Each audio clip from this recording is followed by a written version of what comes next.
Okay. Hi. If you don't know me, my name is Riley Phoebus. I'm an ordained minister of Satan, and I am the congregation head of the Satanic Temple, Indiana. I'm Zoey Inferni. I am a ordained minister of Satan, and I am also the art and design coordinator for our congregation. So for starters, hi. If you didn't know, we're your local TST congregation. The Satanic Temple is a non-theistic religious organization that follows the seven tenets, and we are an official affiliate group of that organization. We cover the entire state of Indiana. We hold events all over the state as well as online, as you're witnessing right here. Our major cities are Bloomington, Indianapolis, Fort Wayne, Kokomo, Terre Haute, and a couple others. And we do not have like one physical location. So a lot of people are like, where can we visit you? Where can we, come see you guys? We don't really do that. And most of our regular meetings are hosted virtually so that members all around the state can attend. Um, the Satanic Temple International Membership Online does not automatically make you a member of our congregation. We do have a couple further vetting steps if you would like to become a member of our congregation. So what that looks like, essentially, you would get to know us in a little way just so we know who you are and why you want to join our congregation. You can do that by signing up for our newsletter, following us on Instagram, joining our Facebook forum. This is where we post events that are open to non-congregation members, such as this one. To officially apply for membership, you have to meet an event requirement. So you can either attend two virtual events, one of those being a town hall or an event equivalent, such as this. And the other virtual event can be like a social event, such as craft night, movie night, etc. Or you can attend one in-person event. If you do attend an in-person event, please make sure to introduce yourself to myself and the rest of the leadership council, just so that we get a chance to meet you face to face and put a face with a name. Once those event requirements are completed, you can officially apply for membership. That's done online. You can reach out to me or any other member of the leadership council for that link, and it's also on our website. What happens then, if everything looks good in the membership application, is that we host a virtual interview with you. It's super chill. I know it sounds a little bit intimidating, but we just ask questions to get to know you, get to know your personal history with Satanism, and why you're interested in being involved with TST Indiana and why you want to be a part of our congregation. If all that goes well, I will then follow up and send you some paperwork. We take confidentiality very, very seriously across all aspects of TST. We have 750,000 members that are part of TST International, and the only people that have access to that membership directory are executive ministry. And then when it comes to TST Indiana, we allow you to sign up with a pseudonym. I don't need your legal name. I never need to know your legal name. We make all our members sign a membership agreement, publicity consent form, whether you confirm or deny to be included in any publicity, whether that's our newsletter, social media, etc. And then you also sign a code of conduct. So I know a lot of people are worried about their name being associated with TST, whether that's family matters or work or social circles, but we take steps to ensure safety. And part of that is the paperwork step of membership. After that, you are then an official member. You're added to our directory, and you are added to a members only Slack channel and or a members only Facebook group, depending on what social media platforms you use. And you are welcome to participate in members only events. So that's like the quick little spiel rundown of membership, but I am happy to answer any of the questions you guys may have about membership specifically. So let me know. Yeah, you can use an alias. A lot of our members use, we call them Satanims or demonikers, was one I recently heard that I liked. So you do not need to use your legal name for any reason. And I will protect all your information as a member of leadership. Yeah, the raise hand question would be awesome. Or the raise hand function.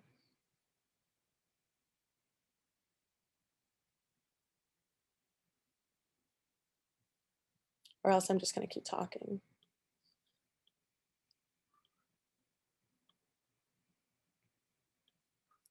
There's not a super strict participation requirement once you become a member. I like to see members attending meetings or some kind of an event at least every 6 months. And that can be something as simple as like popping on a members meeting virtual call. We have monthly members meetings and they're like 30 minutes to an hour. Not a huge requirement. You don't have to attend every one, but as long as you're, engaging with members, etc. I understand that life gets busy and we all get caught up with things. So if for any reason you haven't participated in events in 6 months, my first kind of plan of action is just to kind of reach out to you and say like, hey, how are you doing? Are you all right? Is there any way we can support you? Um, are you still interested in membership? Because I never want anyone to feel like they're stuck in this, right? Like you're absolutely able to withdraw your membership at any time. So I'm not super strict where it's like, if you're not at this monthly meeting every month, we're taking you off the roster. But we do like members to at least attend events twice a year. Let's see. Yeah, you can change the name you go by on your paperwork. Just make sure that you communicate that with me just so I have like everything in one place and I don't get confused who's who. But you're absolutely welcome to sign the membership agreement, code of conduct, and publicity consent form with your alias.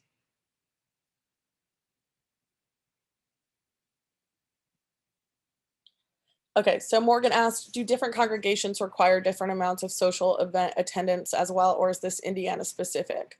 I've heard other congregations ask for up to 6 meetings. So the information that I'm giving on membership is entirely specific to the Indiana congregation. Different congregations have their own constitution and bylaws within TST's policies, and that looks very different for different congregations. Um, Most of that information can be found on other congregations' websites. If my mods want to go ahead and link the find a congregation link in the chat, just so anyone joining us outside of Indiana has that information. Um, we're also unique as a congregation where not every congregation accepts allies as members, but we absolutely do. So a big part of that is obviously the Satanic Temple and the Satanic Temple Indiana, we're a non-theistic religious organization. We don't believe in any kind of supernaturalism, metaphysicism, superstition, etc.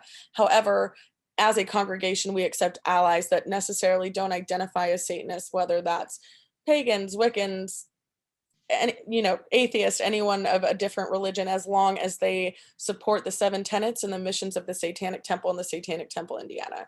So you don't have to be like very out and publicly a Satanist. You don't even necessarily have to identify as a Satanist. If you want to support the Satanic Temple and our mission as the Satanic Temple Indiana congregation, you are more than welcome to join as an ally member. Marcus, I'm a tea person. Herbal tea, coffee. I'm obviously very up. I don't need any more caffeine in my life. Thank you, Zoe. When it comes to the TST, if we are granted membership, do we work with the national TST with various events or only in Indiana? So that's a great question. If you are granted membership within the Satanic Temple Indiana, you are welcome to volunteer with our congregation specific campaigns, and sometimes international campaigns and congregation specific campaigns overlap. So for example, we have we have a highway cleanup initiative called the Inverted Crossroads. That's specific to our congregation. A couple other congregations do something similar, but that's a congregation volunteer opportunity. We've also had opportunities to raise money for the Religious Reproductive Rights Campaign, and lots of congregations have participated in that. And, we've raised money as a congregation that then goes to TST as a whole, and that campaign overlaps internationally. Also, as a congregant, you get, I don't want to say more insider knowledge, but you're more in the know of things that are happening and opportunities that you have to volunteer with other campaigns, such as the Good Works campaign, religious reproductive rights, Gray Faction, etc. So it doesn't necessarily sign you up for anything. And it doesn't even sign you up for congregation initiatives. But as a congregant, you have an easier stepping stone to participate in international TST campaigns, events, initiatives.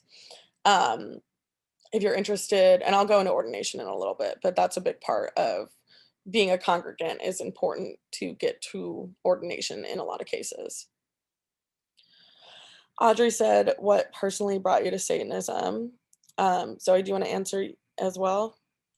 Yeah, for sure. Yeah, do you want to start? I feel like I Oh can yeah, absolutely. go for it. Um, well, I have been an atheist for a very long time. My atheism kind of came into fruition when I was in high school, just kind of around, a rural, very deeply Christian Ohio school growing up, surrounded by bigotry and homophobia and all that stuff.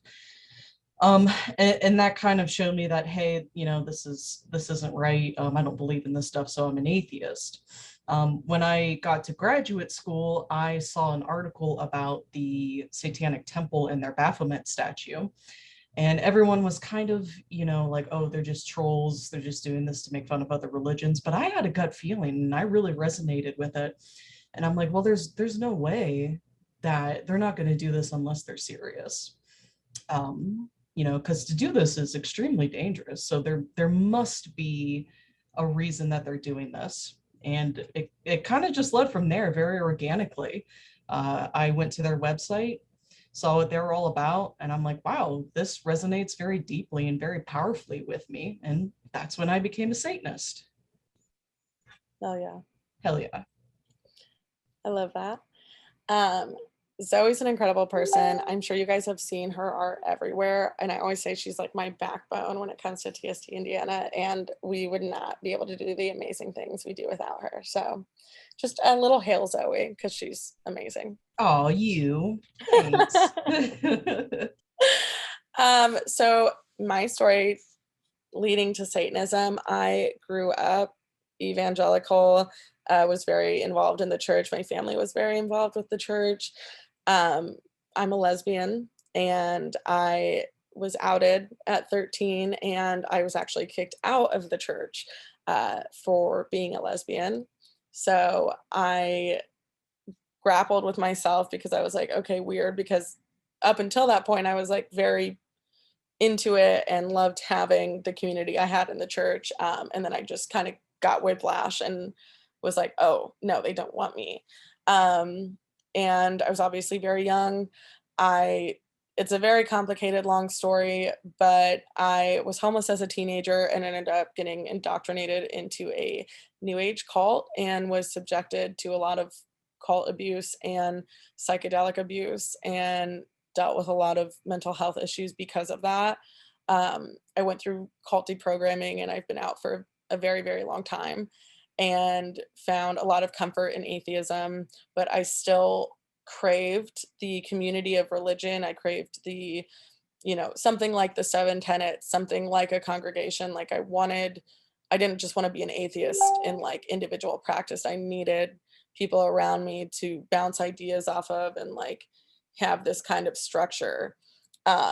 So I'd always been drawn to the idea of Satan. I remember even in the church, like when I left the church and was like, am I still a Christian? Like they don't want me. Do I want them? I had this moment of like, I always say, if I was naked in the garden, I would want to know I'm naked in the garden. So that was like my, is Satan really the bad guy moment? And then just kind of that evolved into researching more about Satan and the satanic ethos and what that looks like. And then when I was 18, I found TST and I was like, fuck yeah, this is amazing because it had the, you know, metaphorical figurehead where I could like something to look up to, but wasn't like, something to worship. It was still non theistic. I could still be an atheist. I felt like it helped me maintain my sanity and I still had a community of people that cared about me and supported me. I always say TSG saved my life. I'm lucky to have found it so young. Um, and now I've been in TST for most of my adult life, and I could not be happier to be giving back to the community because when I joined TST Indiana, the congregation had led me to where I am today, and they're wonderful people. Um, so I always say Satanism saved my life in a lot of ways. Um, especially coming, a lot of us I feel like are ex-evangelicals, and to find peace and community in Satan has been really powerful. Yeah. That's my story. And we can go on to the next question. Let's see. Rob asks, can you elaborate on how TST is considered a non-theistic religious organization? What are the requirements to be known as religious in order to be granted religious protections? Zoe, do you want to start? Yeah, I think you did a really great job explaining the non-theistic side.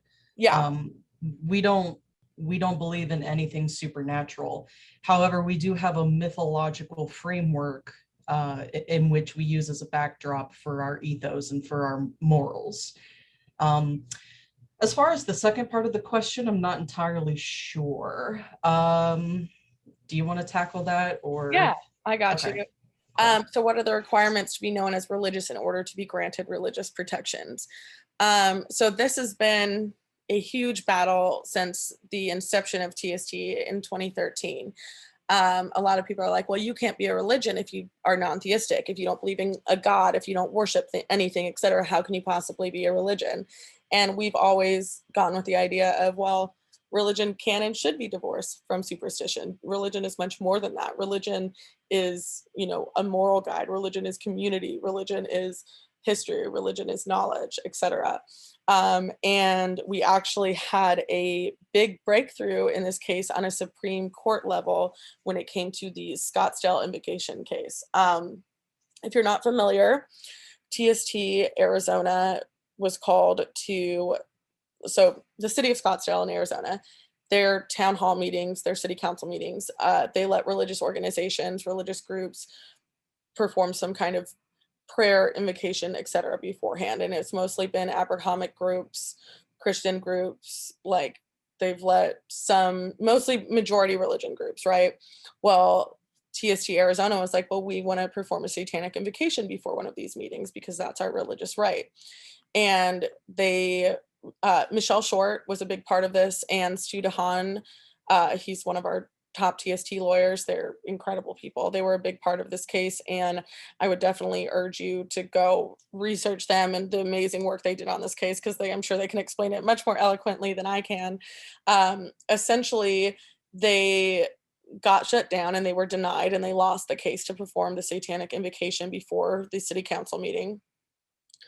And the mayor went on for his re-election campaign and was like, bragging about, we shut down the Satanists, et cetera, et cetera, et cetera, which was just blatant religious discrimination. However, there was a huge landmark in that case because on a Supreme Court level, we set precedent that we could never be denied the fact that we are a religion ever again.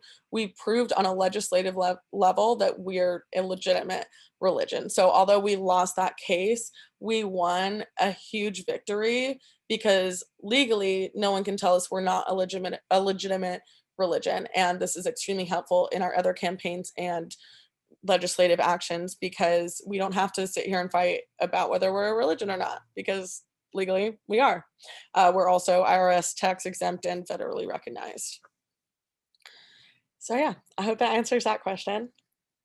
If you, yeah, and if you're not familiar with the Scottsdale case, I highly recommend looking into it. It's incredible. If you are a subscriber of TST TV, which is our streaming platform, it's like Netflix for Satanists. You can look up Matt and Stu's lecture from SatanCon actually in Scottsdale this past February. It was recorded and put on there, and it's a wonderful, wonderful talk. Cool. Um, I originally just thought Satanists were like cool people, and then I learned more about it. I want to just keep learning more. Thank you. We are very cool. But if my moms want to drop some like basic links in the chat to our website and TST's website, the FAQ website or the FAQ page on both of those websites are great. There's books you can read, articles you can read, etc. Jovi asks, could you go into a bit more on what you might look for to turn a prospective member away from TST Indiana? Of course. So we look for a few things. Again, like I said, uh, being a non-theistic Satanist is not necessarily an absolute requirement to join TST Indiana. We do accept allies. However, what is a necessary requirement is that you understand that we are a non-theistic satanic organization. So as long as you respect, like, we don't do spells and hexes and anything supernatural or superstitious, then you're cool. But yeah, like you can do that in your free time and like be an ally and not, but understand that we don't do that as a congregation. Um, any form of harassment, bullying, fascism, we don't tolerate any amount of racism, homophobia, transphobia, bigotry, etc. Immediately banned. It's just not, has no place uh in Satanism as a whole. Um Zoe, can you think of anything else? I think you hit on every point. I think that's the most important thing Yeah. to kind of take into consideration. We are atheists. We don't believe in anything supernatural or new age. So if you're into that stuff, TSC Indiana may not be for you. Yeah. And if you want to support our efforts while still practicing that in your individual practice, you are absolutely able to. Right. Um, we just, want you to understand. Another big thing, people often mistake us as an activist organization, and we're not. We're a religious organization. We're a legitimate religion.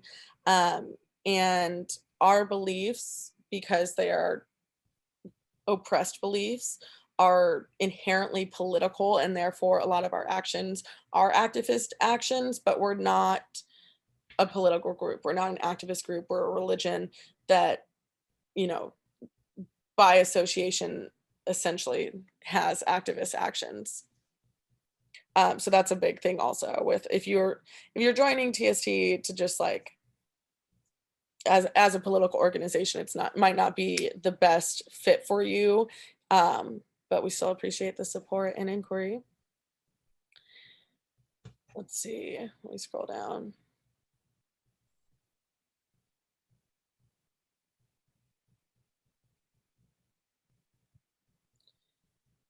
Can this meeting and an in-person event count towards my membership? Yes. So you only need one in-person event to count towards membership, so that would automatically qualify you. But if you're attending this meeting, you can also attend any other virtual meeting, and that would qualify you to apply for membership. How do you deal with the trolls? With education and empathy is my best answer. It's a good answer, Riley. You know what I mean? Like, a lot of people, I can't necessarily fault them, because I was raised thinking that Satan was the absolutely worst possible thing you could like look up to. And I just try to respond calmly and be like, here's the educational resources if you want to learn more about us. And if people are responding out of hatred and whatever, it's just, it's a block, it's a ban, it's a block for me. At the end of the day, my my responsibility is to my congregants and to make sure they feel safe and protected, and I'd rather be safe than sorry. Okay, Audrey Jade had an amazing question. How do you differentiate TST's variety of Satanism from Levian Satanism? This is my favorite question. So, okay, mods, if you could drop the link that there's like a chart that TST made, that's COS versus the Satanic Temple. If you're not familiar with Levian Satanism is Anton LaVey's Church of Satan, and it's a super, super, super important part of modern satanic history. So without nerding out too hard, here's the background. From essentially the beginning of civilization, Satanism was always attributed to people. So when the Romans were in power and the Christians didn't want to worship the Roman gods, the Romans called Christians Satanists. And then when the Christians were in power and the pagans didn't want to worship the Christian god, the Christians called pagans Satanists, etc. So Satanism has always been attributed to people. And in the 1970s, when Anton LaVey founded the Church of Satan, this was a huge milestone in Satanism, because this was the first time in history that people had self-identified as Satanist. So they were like, yeah, I'm a Satanist, and it wasn't just a group of people being called Satanist. The church, so it's a big part of our history, and it's important to acknowledge and understand. There are very large differences between the Church of Satan and the Satanic Temple. The Church of Satan is the ones that subscribe to the Satanic Bible, Satanic scriptures, in that group of literature. They are also do not believe in a literal Satan, but they do believe in some kind of magic, dark magic, etc. Versus TST is entirely non-theistic. We don't believe in any form of literal magic, superstition, supernaturalism, etc., and we don't believe in a literal Satan. There are some moral and ethical differences between the Church of Satan and the Satanic Temple, but I won't go super in depth with those, but the link provided in the chat is a great resource if you're interested in that. So we are not LaVeyan Satanists. We do not subscribe to the Satanic Bible. We do not follow the Church of Satan. We're an entirely different satanic organization with a different set of ethos. However, we recognize the Church of Satan as an important stepping stone to modern Satanism as a whole. And I hope that answered it. Okay.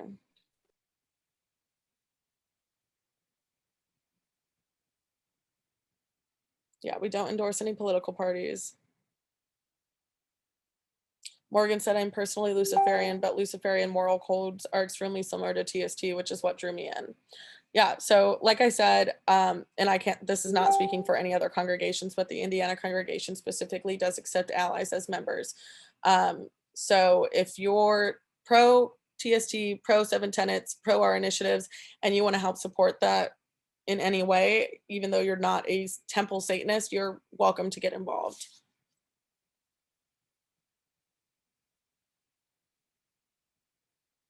Yes. Okay. Audrey said, I usually call the TSD brand of Satanism romantic Satanism, since it has a literary basis. And that is a beautiful way to say it. We do not necessarily just look, I mean, when most people, especially in the West, think of Satan and they think of the biblical Satan, but Satan has been around as long as religion has been around, way before Christianity was ever a thing, way before Judaism was ever a thing. The Maras that tempted Buddha under the Bodhi tree were, Buddhism's form of Satan. There's been some kind of Lucifer, Satan, devil in all major religions and minor religions. TST specifically, I would say, are the number one version of Satan, or the depiction of Satan that we look at, is Levi's Baphomet. The reconciliation of opposites is a large one, and then the romantic literary era of Satan. So our canonical text is Anatole France's Revolt of the Angels. We also look at Milton's Paradise Lost, and there's a bunch of other books on TST's site. If you go to Media Library, it'll list some of our big inspirations. Fallon said, is there any ritual aspect? I can only assume it would be for the aesthetic, but it's a thing within even some of the non-theistic groups. And I'm gonna let Zoe answer this one, because she is killer at rituals. Thanks.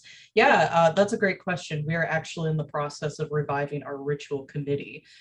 So as you probably know, we do have a ministry and we do have ordained ministers.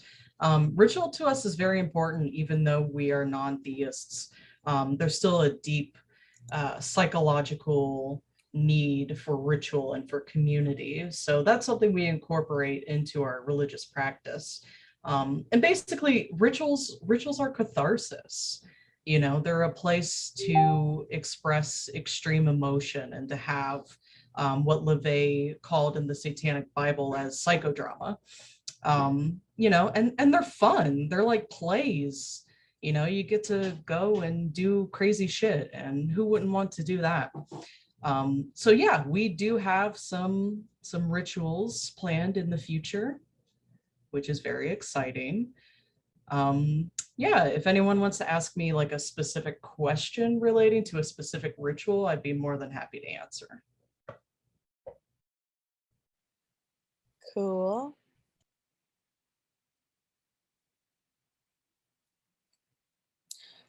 TST membership card. So that has nothing to do with our congregation, but I do want to mention that if you join TST, you do not have to buy a membership card or a membership certificate to be a member. They're mostly kind of like a keepsake, or like if you want to display it or have it for any reason, you're more than welcome to. But it's not a requirement to be a member of the Satanic Temple. The only requirement to be a member of the Satanic Temple really is to adhere to the Satanic Temple's code of conduct and understand that membership can be, reviewed and revoked at any time.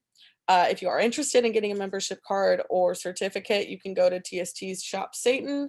There is a pretty big back order on them right now, just because we've been very popular.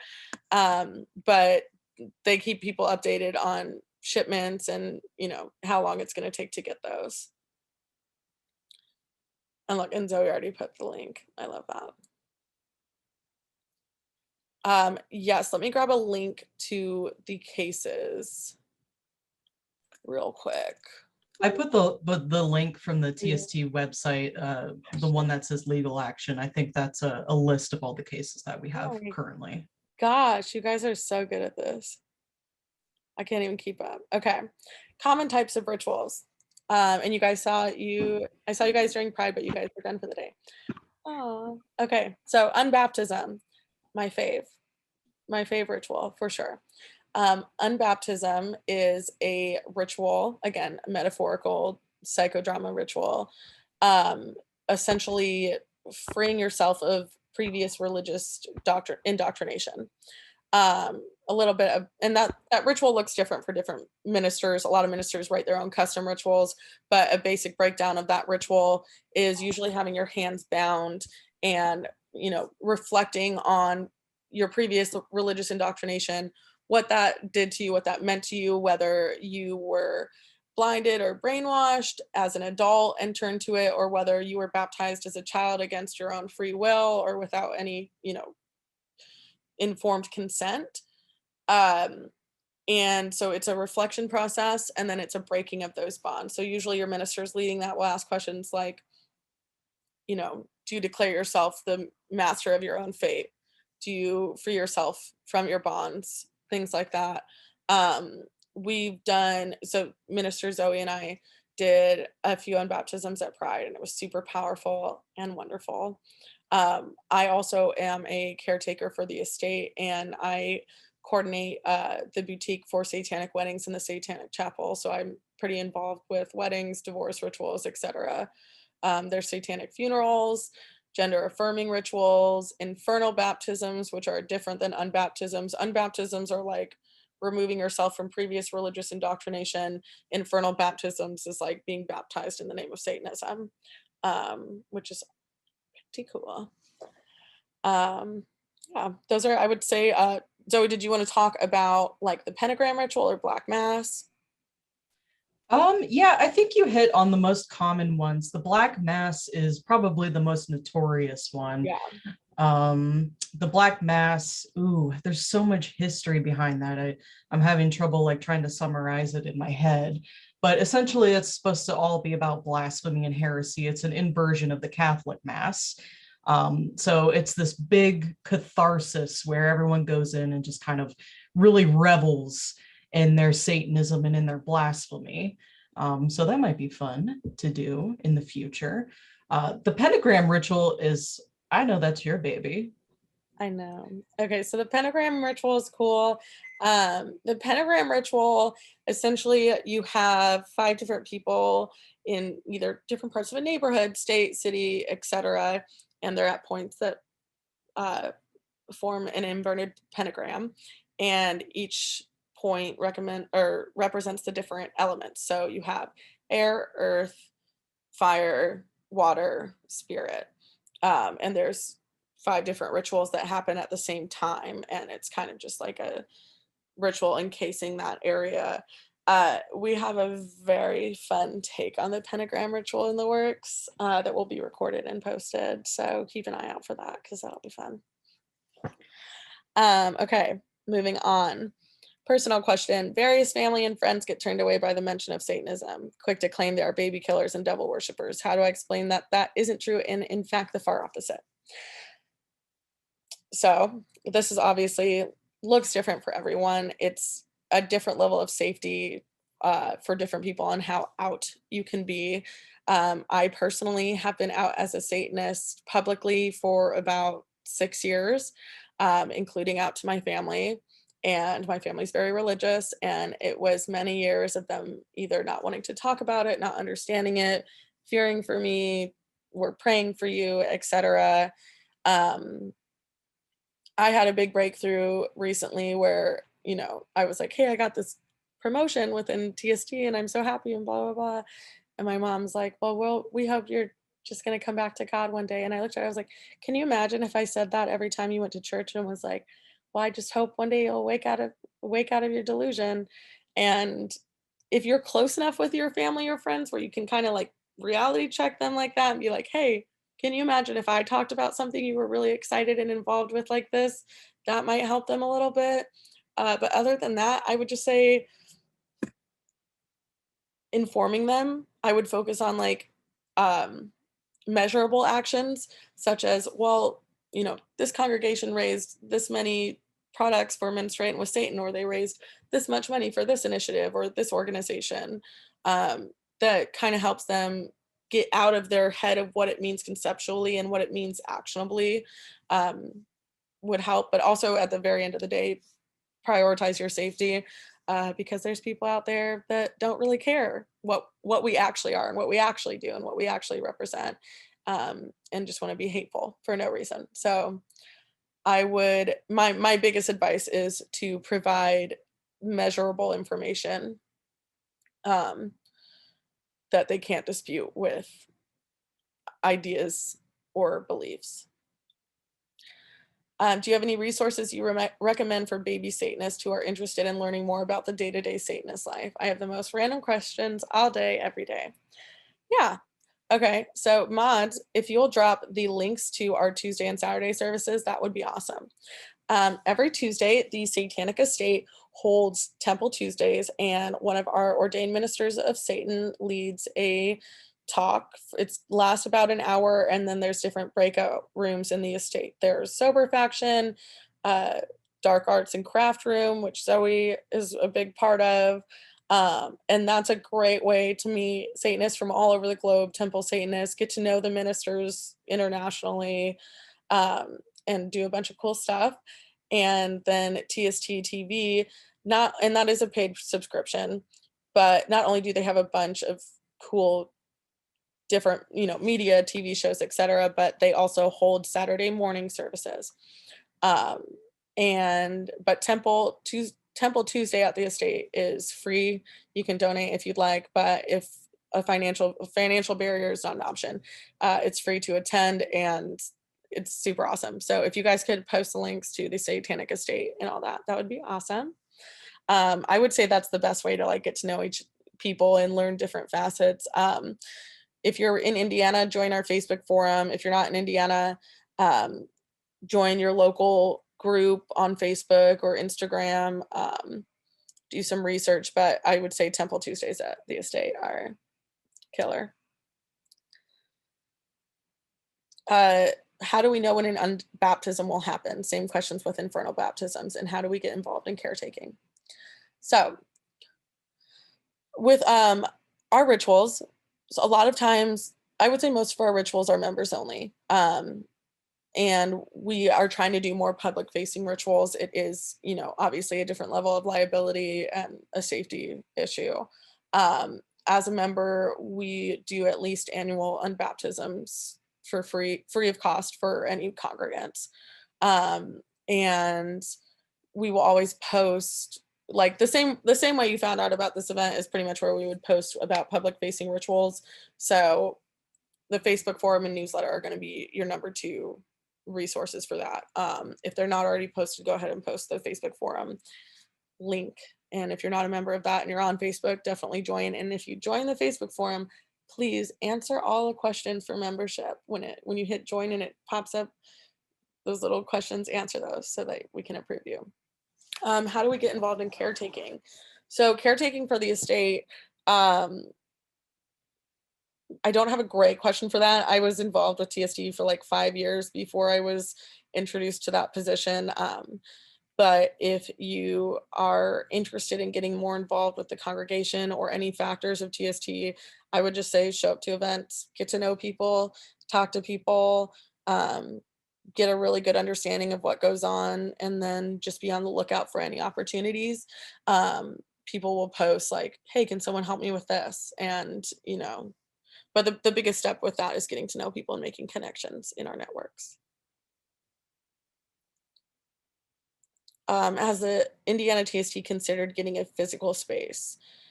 Yes and no. At this point, it's not super on our radar just because we cover such a large geographical area, the entire state of Indiana. Like, I'd hate to go get a physical space in Indianapolis and then hold most of our meetings in Indianapolis because everyone else in the rest of the state, it would be harder for them to attend.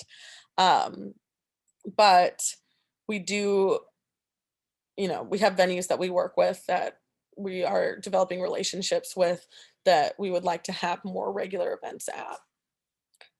Yeah, Temple Tuesdays are amazing. Hell yeah. I'm so happy. I'll also piggyback off that, Riley, Yeah. that getting our own physical space would probably be hella expensive. Yeah. And we're an entirely volunteer run organization, if you didn't know that. Um, so not only like I work for TST full time but I volunteer for TST Indiana full time. And most of our other congregants and leadership council have full-time jobs, and it's a lot. And regardless of whatever people on the internet would want you to believe, there's not a lot of money in this. Shocking, I know. So yeah, a physical space is just not feasible at this point. However, if you are, drawn to visit a physical space, I would absolutely recommend you go visit the Satanic Temple headquarters in Salem, Massachusetts, in the Salem Art Gallery, because that is awesome, and that's a way you can support TST as a whole as well. Satanic Writer Circle, yes.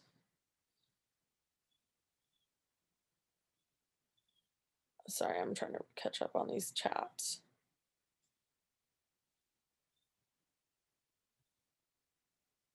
Is Temple Tuesday available for mobile devices? If not, can we Zoom with another who can? I have not tried it on a mobile device, honestly. Um, I would, if you have maybe the Chrome app on your mobile device, I would say that's the best way to access it. Um, yeah, I would say that is probably the easiest way to access it mobily, if it's possible. I don't do a lot of the tech stuff. I'm not a tech person. If a local congregation isn't active, is the grounds for special exceptions to be able to join TST Indiana? Yes. A lot of times, local congregations, they may be in Regency or have a new candidate group. Um, so, I mean, reach out to us and I can put you in touch with someone. If they are, not as active, then we're pretty understanding. As long as you can attend regular meetings and you're in the general vicinity of Indiana and the surrounding states, it's really not an issue. How do you balance everything so well? Y'all wear so many hats. That's a great question. I'll let you know when I figure it out. I'm just kidding. I have the most amazing congregants, colleagues, coworkers in the entire world. TST, like, seriously, I could not name a better group of people. TST as a whole, like this network we have, my favorite people on the entire planet. Do we have any events or members in Northwest Indiana? Yeah, so one of my leadership council members is in Elkhart, Indiana, and we're looking to get more events closer to that region, such as we've done a lot of events in Fort Wayne. Um, we host our events based on demographics. So I look at if it's a public facing event or a member event, I look at, 65% of people are in Indianapolis, 20% of people are here, et cetera, et cetera. And we host events based on that, as well as, where's kind of a central meeting point where, it's an hour away from most people versus it's right here for 50% of people and 5 hours for the other half. But yeah, we're looking to get events all over. It is hard. Like I said, we're a volunteer run organization. So we're also scheduling this with our day jobs and gas prices and all that. Let's see. Yeah. So we have a lot. I've, I think there's a lot in Chicago. I can definitely get some more information for that. If you guys want to message the Satanic Temple Indiana congregation page on Facebook or Instagram, or you can message me directly and I can put you in touch with Illinois and Chicago. Um, but yeah, if for whatever reason you're not close to most of the events they hold and you may be closer to us, then you're more than welcome to attend. Yeah, cool. Um, does anyone else have any questions? Um, I don't know. And so when it comes to congregation social media, a lot of times it doesn't necessarily get updated super efficiently. So they may have started, they may have gotten locked out of their Facebook. I've seen that with congregations. They may be more primarily using Instagram. They may be more primarily using their newsletter or emailing or website. Um, so yeah, just shoot me a message afterwards and I'll get that information to you this weekend. Um, I did see no one asked questions about the religious reproductive rights campaign. But I did want to touch on that, of course, because I know that has sparked a lot of influx of inquiry and member participation.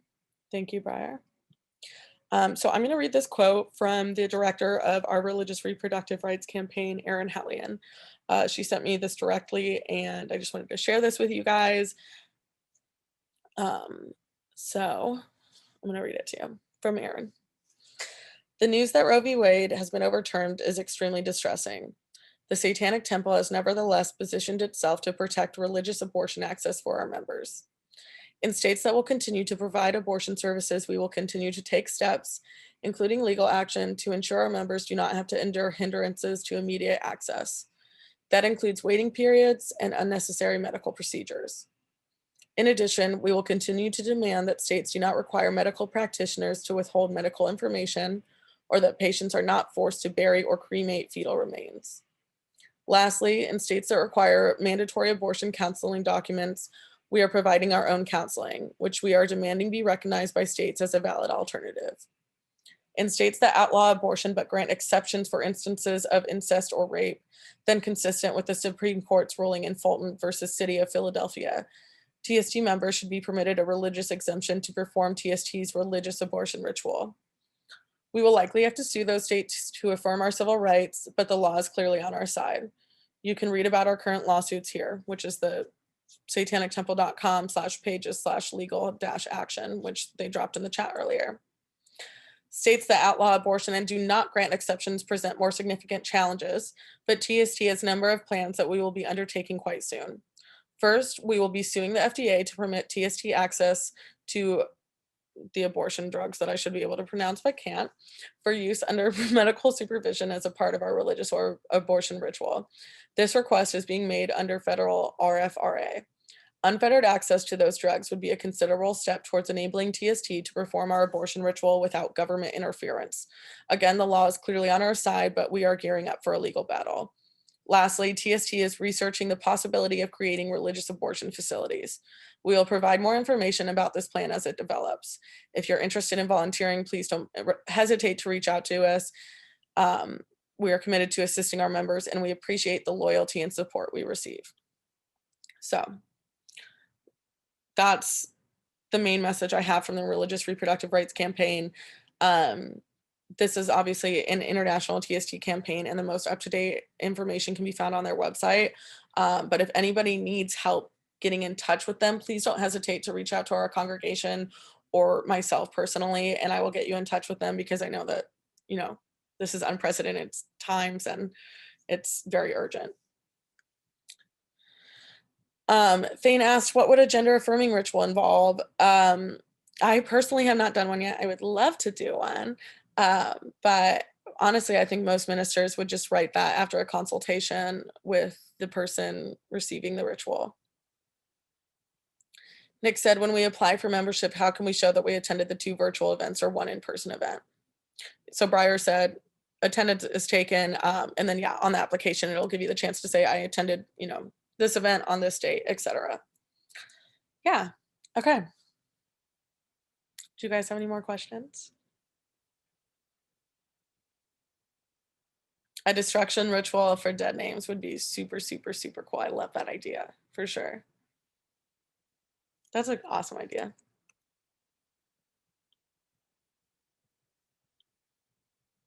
Cool. Um, Thank you. Yeah, thank you so much for listening to us talk for the last hour. I really, really appreciate you guys, and I'm super grateful that you gave us the space to answer your questions. Oh, thank you guys. Okay, cool.